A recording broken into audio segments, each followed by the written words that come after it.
Vice Mayor, Honorable Kim Asis. Sulaw kayo diri.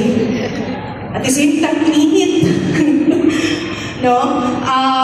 Nalipay kong dako nga nagkatigong ta luyo sa kalisod nga atong naagian karon, nga crisis karon.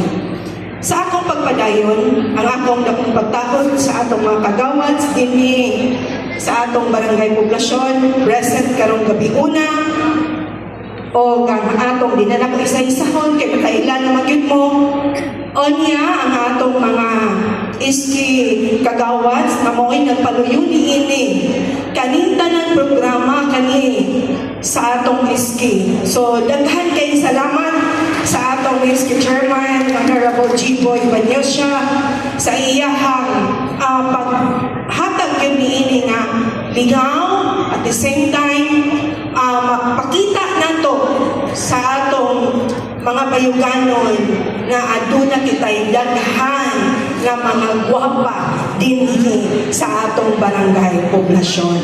Tama ba ko? All from barangay poblasyon? Okay.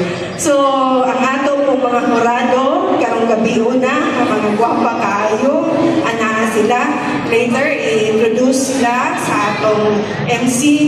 So, kanatong tanan, no? Dili na nakotason, tungod kay kani murang running nga bagyod ni nga kuan, basig makasabaan ko diri maglangay-langay ko. So, daghan kay salamat sa inyong pag-anhi, pagsuporta sa programa sa atong barangay poblasyon. Kanatong tanan, daghan kay salamat ug ang Dios magauban kanato. Thank you so much, Barangay Captain Linya A. Asis.